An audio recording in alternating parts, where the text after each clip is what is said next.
বাতাসে বহিছে প্রেম, নয়নে লাগিল নেশা, কারাজে ডাকিল পিছে বসন্ত এসে। সবেমাত্র শীত বিদায় নিয়েছে, এসেছে বসন্ত। আর বসন্ত আসতেই বাঁকুড়ার আনাচে কানাচে পলাশ গাছে ফুটেছে পলাশ ফুল।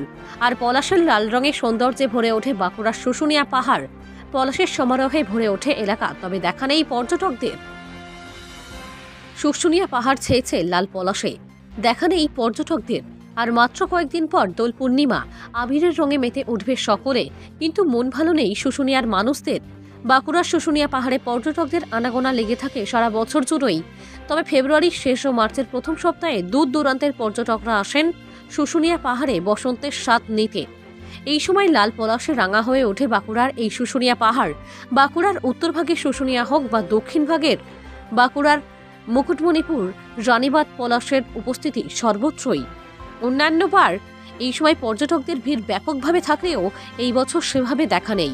কলকাতার দমদম থেকে আসা শতাব্দী চৌধুরীর কথায়, শুশুনিয়ায় পলাশের যা সৌন্দর্য উপভোগ করলাম তা অসাধারণ, এটা বলে প্রকাশ করা যায় না।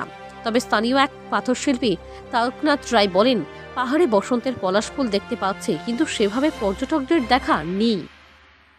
পলাশ ফুল আমরা দেখতে পাচ্ছি, কিন্তু এখনো পর্যটক শুশুনিয়ায় এখনো পৌঁছায়নি, সেভাবে এখনো আসেনি। তারাই তো বেশি, মানে বাইরের মানুষই তো বেশি অনুভব করে। আমরা তো প্রতিদিনেই দেখছি পলাশ ফুল, ওনাদিকেই আসার জন্য আহ্বান করছি। কি নাম? আমার নাম তারকনাথ রায়। খুবই ভালো, পরিবেশও খুব সুন্দর, বিশেষত ওই যে পলাশ ফুলের যে এই সময় পলাশের যে বিউটিটা, সেটা তো খুব উপভোগ করলাম।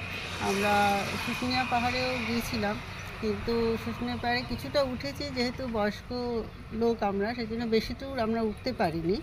তো সেই ব্যাপারে একটু যদি সরকার চিন্তাভাবনা করে, রোপওয়ের ব্যবস্থা, ওখানে ফসিলস আছে, মানে কিছু লিপি আছে, ওগুলো যদি ট্যুরিস্টদের দেখার ব্যবস্থা করে, তাহলে আমার মনে হয় আরও বেশি লোক উৎসাহিত হবে। একটা রোগ কী বলবো, এগুলো তো মুখে বলা ব্যক্ত করা খুব মুশকিল। আমরা এখানে যেটা উপভোগ করেছি সেটা অসাধারণ, না দেখলে তো ব্যাপারটা ফিল করা যায় না, সব কিছু তো বলে বোঝানো যায় না।